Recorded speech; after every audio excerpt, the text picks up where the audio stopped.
Hey, boys and girls. It is time for UFC 315.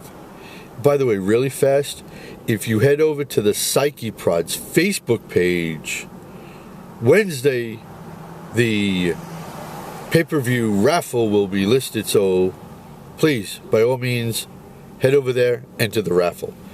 Anyways, I am really interested and excited to see what happens in the co-main event of the night, the female flyweight strap on the line, and to see if Manon Fiorot is ready for the brightest of bright lights that she's going to be under against Bullet. Now, yes, she is on a 12-fight winning streak. That is impressive no matter how you slice it. But she has never, ever faced a technical sniper like Valentina Shevchenko is. Yeah, she was able to handle Erin Blanchfield's grappling, but this is a different level, a whole different ball game. And let's be honest, 12-fight win streak is impressive, but her last 5 fights, she's won by unanimous decision. And there is no way on this planet it can go 5 rounds to the scorecards with Fiorot taking a decision from Valentina. That just will not happen at all. How was she able to handle Erin as good as she was? Well, she kept her at the end of her punches, and she threw a lot of high kicks. She uses a side kick as a rangefinder more than her jab is. Throws lots of knees in a clinch. Likes to come forward, and she turns it up a notch, her boxing, when she gets between the black line and the cage. Right? I don't think she's going to be able to waste any movement. She's going to have to be really sharp. But anyways, guys, do me a favor really fast. Like this video. Put that subscribe button into a guillotine. Let me know down below with a comment of what you think about this fight. So, because Valentina Shevchenko is such a disciplined fighter, okay, and not that she's on Khabib Nurmagomedov's level, but if her first takedown attempt doesn't get you, her chain wrestling usually works. It might not be the second or the third or the fourth attempt, but the fifth one will get you down. And on the ground, it's not even close.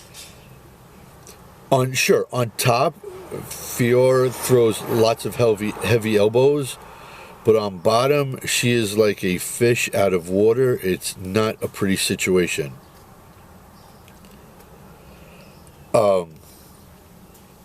Now, I've always talked about the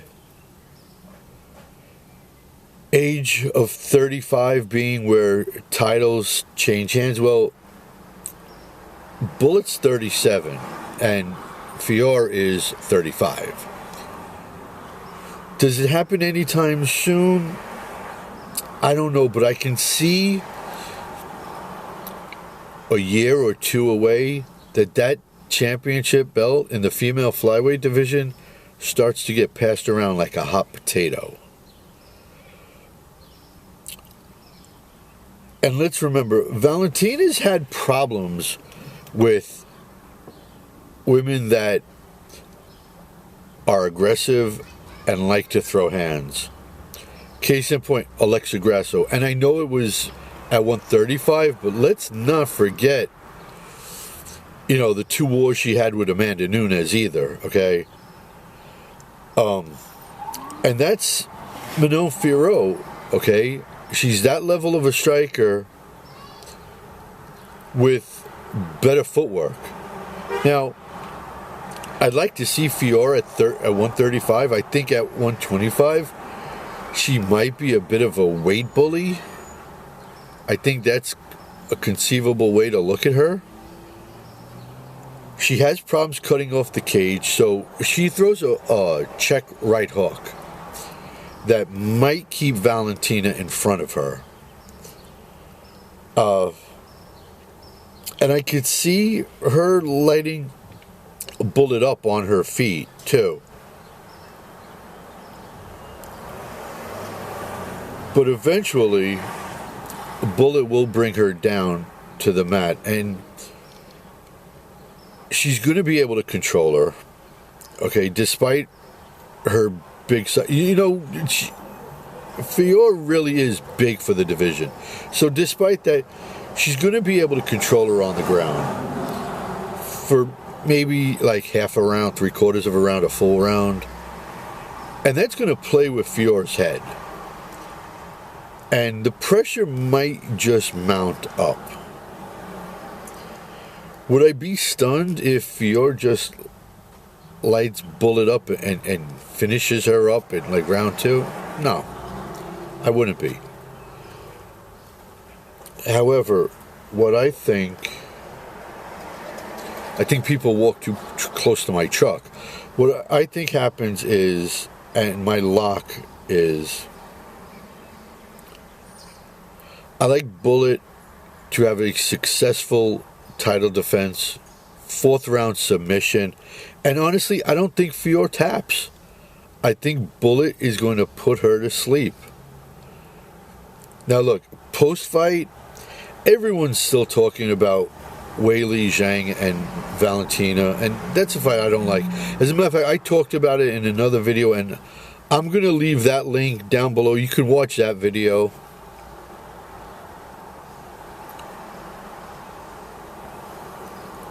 You know, I'd like to see Bullet and maybe Rose Namajunas go at it. I don't know how those two haven't somehow matched up yet. You know, as far as Fiorot is concerned, let her take on the loser, or even the winner, frankly, of Grasso and De Silva.